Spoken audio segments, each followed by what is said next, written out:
دایکم یعنی وەختی خۆی 12 ساڵ بۆ شووی کردووە، ژن بە ژینیان پێیان کردووە. 12 ساڵ بۆ شووی کردووە؟ باش. بەڵێ یعنی ژن بە ژنیان پێ کردووە. باش. یعنی باوکم باش نەبووە ڕاستیەکەی، ئیتر لە گەنجیە چەندی کاریان پێ کردووە، یعنی لە دەست خۆیان نەبووە، مناڵیشی لەبار بردووە، ئەویش بە زۆر بووە.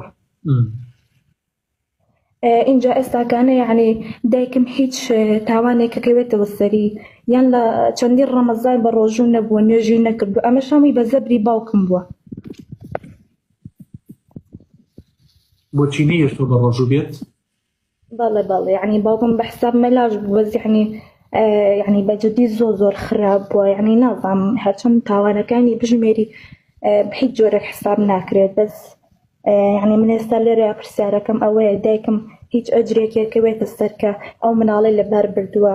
لا حول ولا قوة إلا بالله. ئەخە چۆن ئەبێشتیوە؟ من نازانم، بەڕاستی ئەمانە زۆر غەریبە. یەکەم ئەگەر پیاوەکە بە زۆر پێی لەبار برد بێت، طبعا هەردووکیان تاوانبارن. بەڵێ ڕاستەکەی، یعنی ئەو کاتە دایکم هیچ دەسەڵاتێکی نەبووە، باوکم دوو ژنیشی هەبووە، دایکە زڕاکەم کە یعنی گەورەتر بووە، ئەویش هەر زۆر بە سەریازاڵ بووە، یعنی دایکم لە تەمەنێکی مناڵا بووە، 6 مناڵیشی مردووە، یعنی هەر لە دایک بوونە بە 6 مانگ و ئەوانە لە خۆیانەوە مردوون. سبحان الله. اینجا دایکم یعنی بەمان بە ڕۆژوو نەبووە کە ڕەمەزانان بوو، ئەویش هەر یعنی بەهۆی باوکمەوە بووە. ئەو ڕۆژوانە لە سەرێکی دووبارەی کاتەوە، چونکە ئێستاکانەوە ئەیگرێتەوانێ الحەمدوللیلا، بەس یعنی لەسەر ئەو مناڵ لەباربرنە هیچ شتێک هەیە بۆی کە بیکات و ئەو گوناحی لەسەر لا بچێ.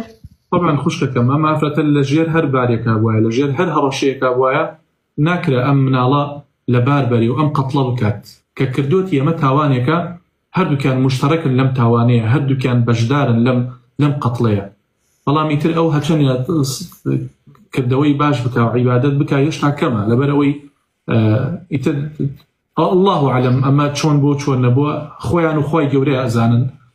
بۆیە بە هەر حاڵێک قەتڵ کەفارەتی نییە، یعنی فیدیەی نییە لە دنیاە بڵێ من کەسێکم کوشتەوە مەوێ فیدیەکەی بم، ئەمە حەق الناسە و حەقی ئەڵڵایە سوبحانه وتعالى. بۆیە با عیبادەتی زۆر بکە و زۆر لەخوا بترسێ، بەڵکو خۆی گەورە لێی خۆش بێت.